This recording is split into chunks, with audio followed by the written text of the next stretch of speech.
There was a time, a magical time, when fuel cost under 90 cents a litre, when a packet of ciggies cost under $10 for a deck, and when mobile phones were simple and just made phone calls. From this time comes one of the greatest Australian creations of our time. Manual, LSD, V8, and 250 of Tickford's finest ever kilowatts. It's part ute, it's part sports car, it's all Australian muscle and capable of incredible things. This is the Ford AU Falcon XR8 Pursuit 250. Let's go.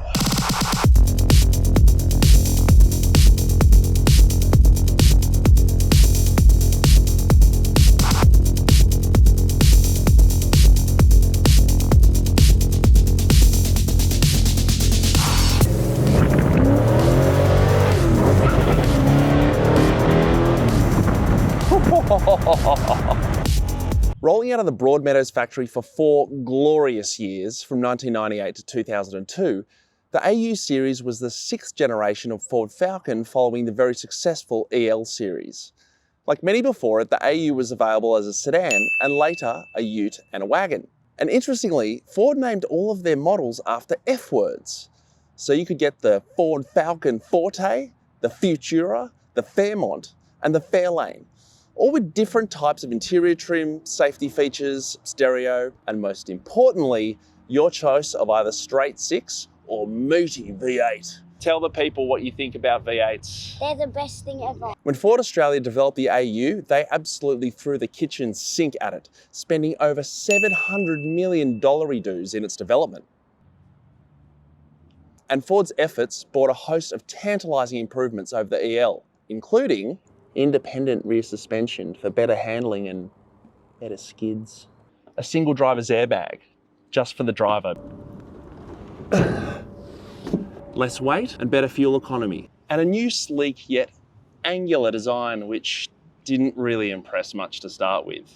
But in a cruel twist of fate, the AU only really started to become popular after. Perhaps it is true what they say. The AU's design was far too futuristic and too many years ahead of its own time to be popular in those days. But to this day, the AU is an internet sensation, spawning many of its own meme pages all over the internet, now famous for their ability to do incredible things in the name of Australian ingenuity. It's pretty hard to find a neat AU these days. Many of the 6-cylinder variants spend their days at limiter with a welded diff and without rear brakes because, well, you know why. Australians, all let us rejoice. Now, if you're really lucky, you might come across a low-kilometre, mint-condition Fairmont gear owned by Nev up the road who got it serviced every 2,500 Ks and ticked every single box on the option list. You got the headlight protectors, you got the front sunshade, you got the rear louvers, you got the 6-stack CD changer perhaps. Even luckier than that, you'll find one with 8 cylinders, with the driver's side windshield. So you can have the window down just a crack when it rains so you can punch darts out the window without getting wet. That's peak Falcon, that's chef's kiss, creme de la coon. But we're not here to talk about any old AU Falcon. We're here to talk about this, the P250. And believe me, this is about as special and as unique as an AU Falcon gets. The P250 was one of the very last AU Falcons to roll off the factory floor, meaning it was a Series 3 and the most desirable of all of the AUs. The Series 3 was more refined, had a sportier suspension tune, much better interior and upholstery, improved stereo, better instrument cluster, and in the XR8, it came with an LSD and more power, baby. Tickford took the Windsor V8 and just like your mum did to your dad many years ago, they stroked it until it got bigger. And that is how babies are made. 12% bigger in fact, from 5 litres to 5.6 litres. Revised pistons, stronger rods, ported and polished head, stronger valve springs and much more aggressive camshaft made for a more robust package overall. All these changes meant that it made more power in the mid to upper range, where it really makes a difference and where it really matters, and it flowed a ton more air. A revised ECU tune, much more efficient radiator and cooling fans, upgraded clutch and gearbox meant that it could chirp seconds And if you wanted to, you could sit it on the brake all fucking day. The 5.6 litre retains its cast iron block and cast iron head, which just gives it the throatiest of traditional vintage V8 sounds.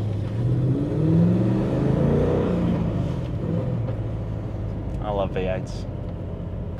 And the legend who owns this one, Craig, has fitted a fatter exhaust on it from the extractors the whole way back.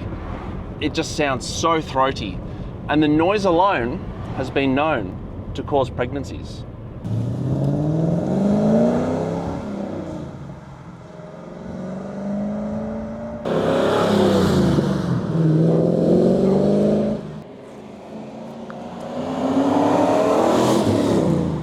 Boom, pregnant, pregnant, pregnant.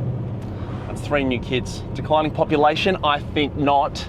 Could that be the answer to Australia's declining population? 5.6 litre AU Falcons? Does that mean that we should start making them again? If that's the case, I'm all for it. Next came the suspension and the body.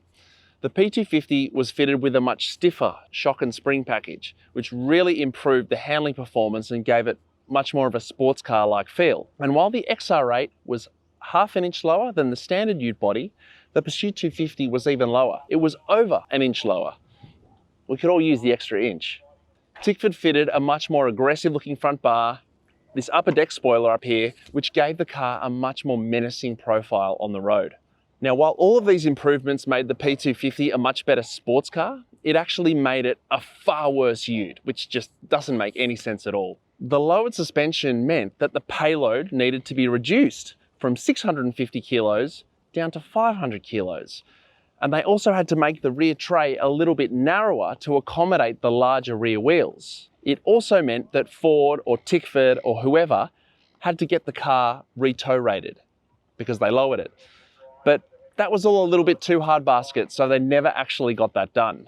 And that is even more ridiculous because towing is an Australian pastime, just like watching the footy or drinking beers or having a pie or 3-day benders. Should have got an XR6.